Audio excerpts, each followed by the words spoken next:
أزرارابي جنرال صادقان ገብረትንሳኤ ሽሕኳ ኣብ ገዘብ ረታው ቃርሲ 17 ዓመታት ከሙን ኩናት ኢትዮ ኤርትራን ቅድሚ 5 ዓመታት ኣብ ልዕሊ ትግራይ ዝተኻየደ ጆኖሳይዳል ኩናት ንምምካት ኣብ ዝተገበሩ ቃልስታት ህዝቢ ትግራይ መሪሕ ግድኡ ዝተጻወተም ስምምዕነት ፕሪቶሪያ ንክፍረሙን መሪሕ ልዑል ኣበርክቶ ዝነበሮ ጅግና ትግራዋይ ጀነራል ሙኻን ዝፍለጥ እንትኾነ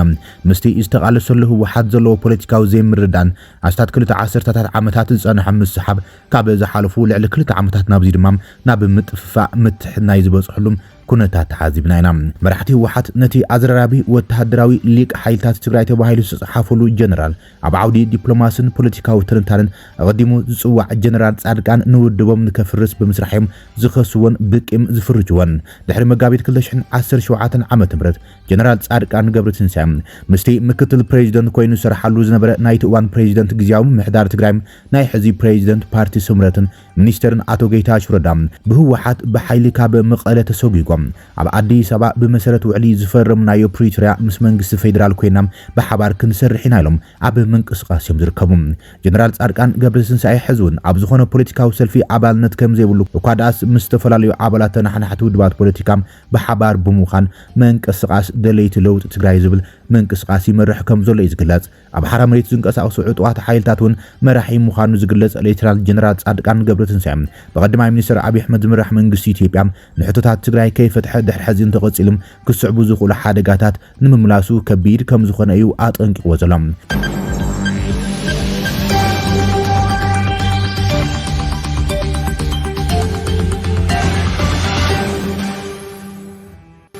መስመር ቀይሕ ባሕሪ ንሓዱሽ ዞባዊ ሚዛን ኣገዳሲዮም ኣብ ትሕቲ ዝብል ዝዘርግሑ ኣዘራራቢ ነዊሕ ትንታነም ኣብ ኣገዳሲ መስመር ቀይሕ ባሕርን ስትራቴጂካዊ ዞባ ቀርኒ ኣፍሪቃን ዘለዎ ሓይልታት ኬንያኡ ዘለዎ ሓይልታት ዓድታትን ረባሕታቶም ንምሕላው ዝግበሩ ንጥፈታት ብዓይኒ ኢትዮጵያ ዘበገሰ ትሕቲ ኣፍ ደገ ባሕርን ግደ ትግራይን ኣጉሊህሎም ጀነራል ጻድቃን ድሮ ኩናት 2013 ንቀዳማይ ሚኒስትር አብይ አሕመድ ረኺቡ ትግራይ ብሓይሊ ከተንበርክኻን ምፍታን ንታሪኻዊ ተፈጥራውን ኩነታታ ብትኽክል ዘይምግንዛብዩ ምስ ህዝቢ ትግራይ ተረዳዲኻን ሓቢርካን እምበር ብሓይሊ ከተንበርኩ ከምፍታን መወዳእቱ ውድቀት ኢሉ ዘጠንቅቐሉ ሕዚ ድማ እቲ ቀዳማይ ሚኒስትር ዘይተመለሱ ሕቶታት ትግራይ ከይመለሰ እንተቐጺሉ ዘለዎ ሓደጋ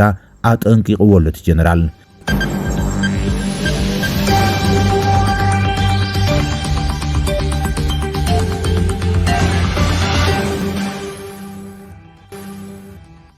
እቲ ጀነራል ንጋዜጣ ዘ ሪፖርተር ኣብ ዝሃቦ ሰፊሕ ትንታነም ቀይሕ ባሕሪ ንቁጠባታት ኤሽያ ኣፍሪቃን ኣውሮፓን ዝራኸብ ኣዝዩ ወሳኒ ናይ ባሕሪ ነጥቢ ከም ዝኾነም ንኣስታት 12 ክሳብ 15 ሚታዊ ካብ ኩሉ ኣህጉራዊ ንግድን ኣገደስቲ ዲጂታላዊ ትሕተ ቅርጽን ከም ዓለማዊ ቁጠባዊ መንገዲ ኮይኑ የገልግል ይብል ተዛማድነት ናይዚ ባሕራውን ንግዳውን ካንሸሎም ኣብ ግዚኡ እናወሰኸ ስትራቴጂካዊ ዓለምለኻዊ ትርጉም ሙሉእ ሜዳን ቀይሕ ባሕርን ከዕቢ ምዃኑ ዘእምት እቲ ጀነራል ኣብ ቀረባ ብናይ ውክልና ግርጭታትን መሰረታዊ ዞባዊ ንሕንሕ ዝድርኹ ናብ ዘይምርግጋዕ ምውራዱም ንዓለምለኻዊ ቀረብ ሰንሰለታት መሰረታዊ ሓደጋ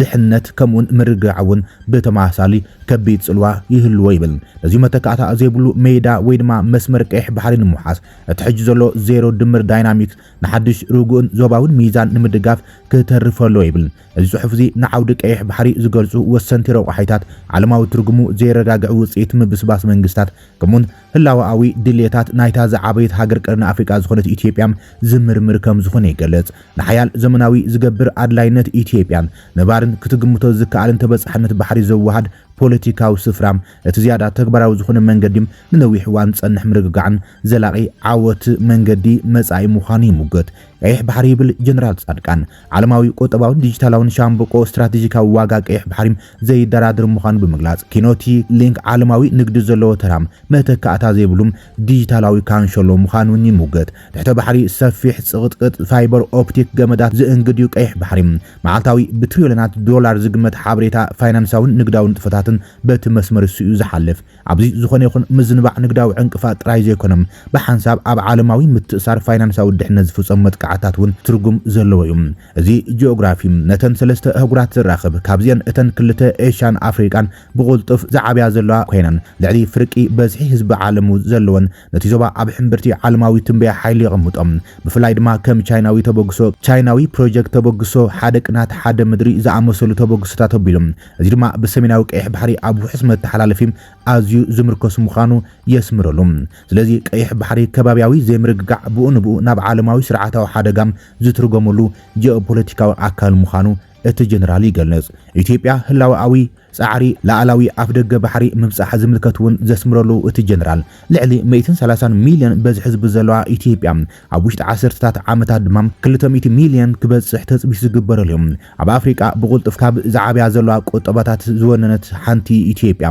ኣብ ዓለም በዝሒ ህዝቢ ዘለዋ ግን ድማ ኣፍ ደገ ባሕሪ ዘይብላ ሃገር ብምዃናም ናይ ህላዊ ቁጠባዊ ጾር የጋጥማ ከም ዘሎም እቲ ጀነራል ይገልጽ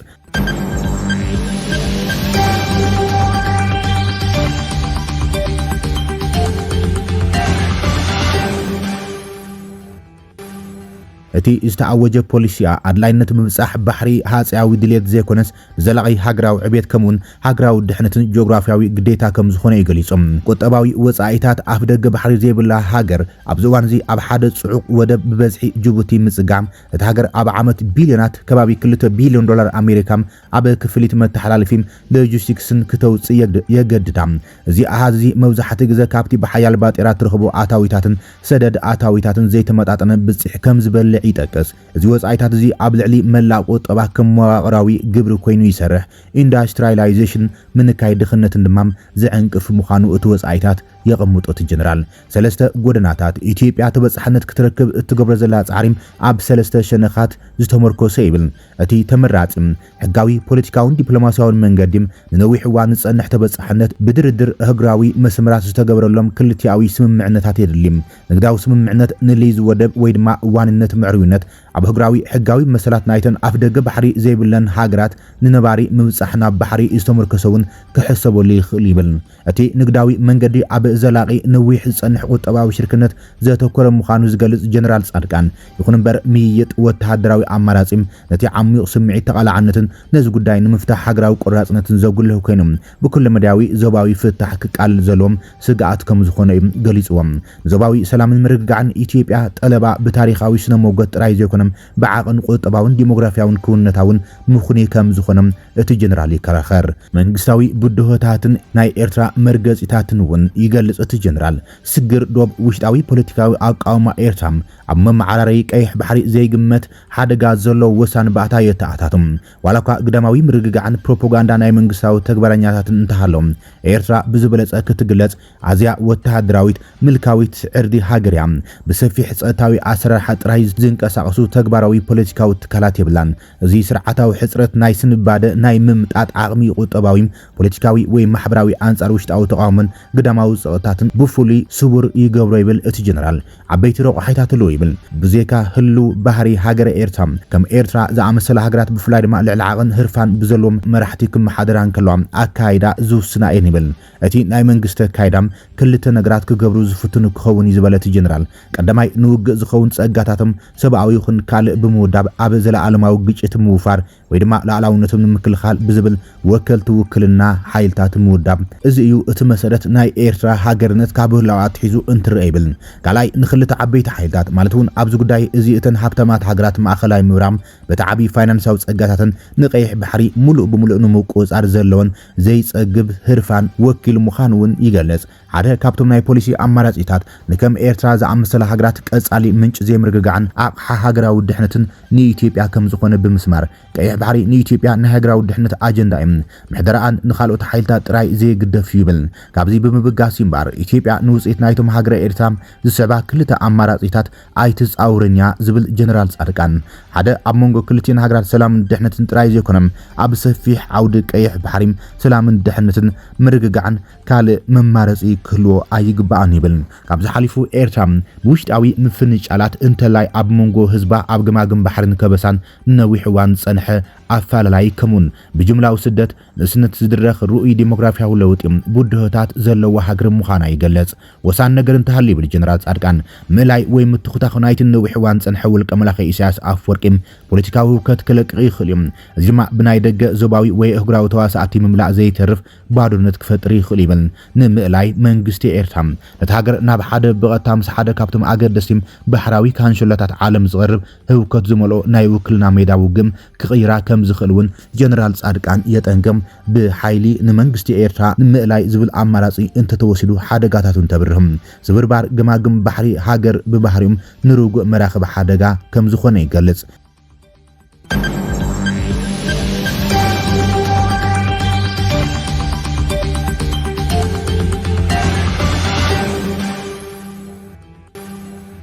ሓደጋ ጂኦፖለቲካዊ ድርድር ዝምልከትን ትገልጽ ልማት ጀነራል ድኽመታት ናይተን ኣብ ገማግም ባሕሪ ዝርከባ ግዛኣታትን ቀርና ኣፍሪቃን ንሓያል እግራዊ ውድድር ዝዕድም ከም ዝኾነ ይገልጽሞም ቀይሕ ባሕሪ ብዓብዩ ብሓይላት ሃገራት ኣብቲ ሰፊሕ ዞባ ዝደርኽ ቲያትር ናይ ውክልና ጽምዶ ኮይኑ ቀጺሉ ኣሎ ይብል ምብራቓዊ ገማግም ባሕሪ ብኢራን ዝነብርን ዝቆጻጸርን ሱዑድ ዓረብ ንሕንሕ ኤማሬትስ ዓረብ ኣብ የመን ዝካየድ ዘሎ ግጭትን ኣብ መላእ ገማግም ባሕሪ ኣፍሪቃ ዝግበሩም ወተሃደራውን ቆጠባውን ወፍርታትን ይገልጽ ምዕራባዊ ገማግም ብወገን ኣፍሪቃ ዘሎም ካብ ኣሜሪካን ፈረንሳይን ክሳብ ቻይናን ቱርክን ዝበዝሑ ናይ ወጻኢ ወተሃደራዊ መደብራት ዘእንግዱ ኮይኖም ኣብ ውድድር ዓባይ ሓይሊ ማእከላይነት ዘጉልሕ ከም ዝኾነ ጠቒሶሎም እዚ ናይ ውክልና ንጥፈት እዚ ንውሽጣውን ከባቢያውን ግርጭታት ናይ ዶባት ግርጭታትን ናብ ዓብዩ ከሰጋግሮ ክኸውን ዝኽእል እግራዊ ግጭታት እውን ክቕይሮ ከም ዝኽእል የጠንቅቕ ንውሽጣዊ ከባቢያውን ግርጭታት ሃገራት እትዞባ ድማ ዘጋዶ ከም ዝኾነ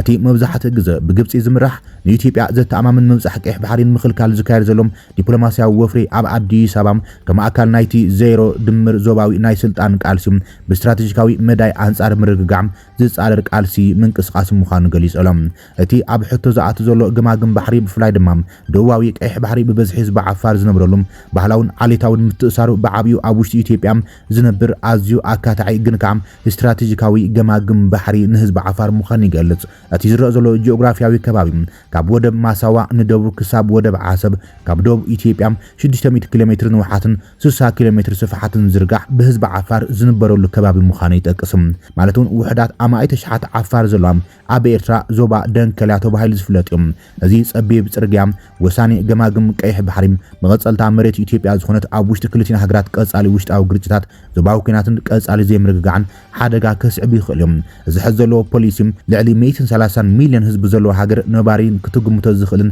ምብጻሕ ወደብ ምኽልካል እንትዳ ቀጺሉ ሓደጉ ኣዝዩ ከቢድ ከም ዝኾነ ጀነራል ጻድቃን ዝትንትን